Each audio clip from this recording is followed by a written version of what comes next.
This is an edited, updated version of an essay I wrote in 2008 when this now popular idea was embryonic and ragged.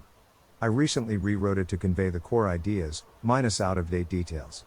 This revisited essay appears in Tim Ferriss' new book, Tools of Titans. I believe the 1000 True Fans concept will be useful to anyone making things, or making things happen.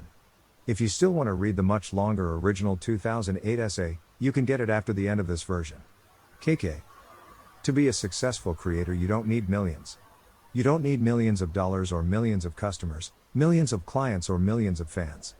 To make a living as a craftsperson, photographer, musician, designer, author, animator, app maker, entrepreneur, or inventor, you need only thousands of true fans. A true fan is defined as a fan that will buy anything you produce.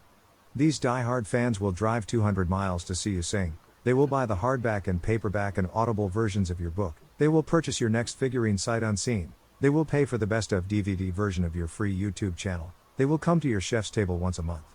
If you have roughly 1,000 of true fans like this, also known as superfans, you can make a living, if you are content to make a living but not a fortune. Here's how the math works.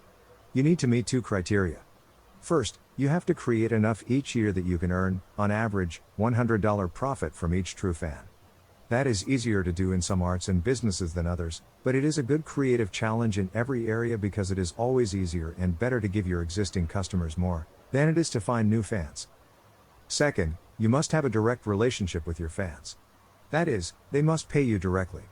You get to keep all of their support, unlike the small percent of their fees you might get from a music label, publisher, studio, retailer, or other intermediate.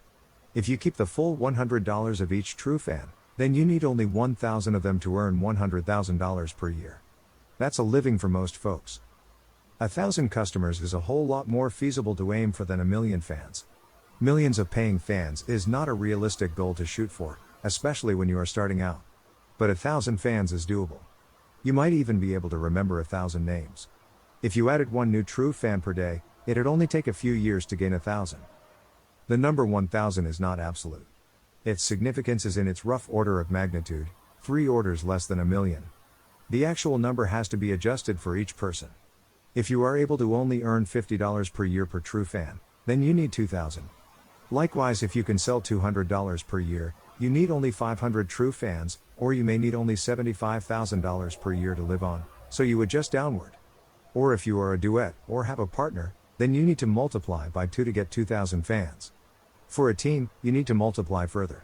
But the good news is that the increase in the size of your true fan base is geometric and linear in proportion to the size of the team. If you increase the team by 33%, you only need to increase your fan base by 33%. Another way to calculate the support of a true fan is to aim to get 1 day's wages per year from them. Can you excite or please them sufficient to earn 1 day's labor? That's a high bar, but not impossible for 1,000 people worldwide. And of course, not every fan will be super. While the support of 1,000 true fans may be sufficient for a living, for every single true fan, you might have 2 or 3 regular fans. Think of concentric circles with true fans at the center and a wider circle of regular fans around them. These regular fans may buy your creations occasionally, or may have bought only once. But their ordinary purchases expand your total income. Perhaps they bring in an additional 50%. Still, you want to focus on the super fans because the enthusiasm of true fans can increase the patronage of regular fans. True fans not only are the direct source of your income, but also your chief marketing force for the ordinary fans. Fans, customers, patrons have been around forever. What's new here? A couple of things. While direct relationship with customers was the default mode in old times, the benefits of modern retailing meant that most creators in the last century did not have direct contact with consumers. Often even the publishers, studios, labels and manufacturers did not have such crucial information as the name of their customers. For instance, despite being in business for hundreds of years, no New York book publisher knew the names of their core and dedicated readers. For previous creators, these intermediates, and there was often more than one, meant you need much larger audiences to have a success. With the advent of ubiquitous peer-to-peer communication and payment systems, also known as the web today, everyone has access to excellent tools that allow anyone to sell directly to anyone else in the world. So a creator in Bend, Oregon can sell and deliver a song to someone in Kathmandu, Nepal as easily as a New York record label, maybe even more easily. This new technology permits creators to maintain relationships, so that the customer can become a fan, and so that the creator keeps the total amount of payment, which reduces the number of fans needed. This new ability for the creator to retain the full price is revolutionary, but a second technological innovation amplifies that power further. A fundamental virtue of a peer-to-peer network, like the web, is that the most obscure node is only one click away from the most popular node. In other words, the most obscure underselling book, song, or idea is only one click away from the best-selling book, song, or idea. Early in the rise of the web, the large aggregators of content and products, such as eBay, Amazon, Netflix, etc., noticed that the total sales of all the lowest-selling obscure items would equal or, in some cases, exceed the sales of the few best-selling items. Chris Anderson, my successor at Wired, named this effect the long tail, for the visually graphed shape of the sales distribution curve, a low, nearly interminable line of items selling only a few copies per year that form a long tail for the abrupt vertical beast of a few bestsellers. But the area of the tail was as big as the head. With that insight, the aggregators had great incentive to encourage audiences to click on the obscure items. They invented recommendation engines and other algorithms to channel attention to the rare creations in the long tail. Even web search companies like Google, Bing, Baidu found it in their interest to reward searchers with the obscure because they could sell ads in the long tail as well. The result was that the most obscure became less obscure. If you lived in any of the 2 million small towns on Earth, you might be the only one in your town to crave death metal music, or get turned on by whispering, or want a left-handed fishing reel. Before the web, you'd never be able to satisfy that desire. You'd be alone in your fascination. But now satisfaction is only one click away. Whatever your interests as a creator are, your 1,000 true fans are one click from you.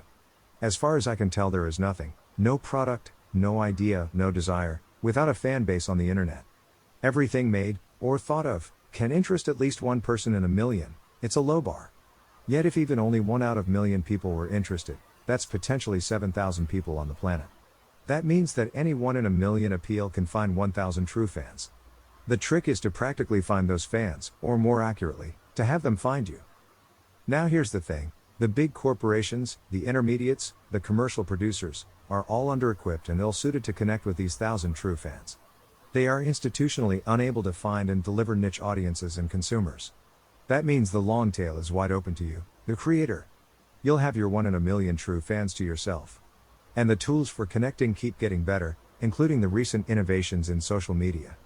It has never been easier to gather 1,000 true fans around a creator, and never easier to keep them near. One of the many new innovations serving the true fan creator is crowdfunding. Having your fans finance your next product for them is genius. Win-win all around. There are about 2,000 different crowdfunding platforms worldwide, many of them specializing in specific fields, raising money for science experiments, for bands, or documentaries. Each has its own requirements and a different funding model, in addition to specialized interests. Some platforms require all or nothing funding goals, others permit partial funding, some raise money for completed projects, some like Patreon fund ongoing projects. Patreon supporters might fund a monthly magazine, or a video series, or an artist's salary.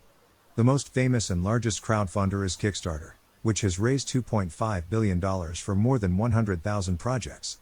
The average number of supporters for a successful Kickstarter project is 241 funders, far less than 1,000.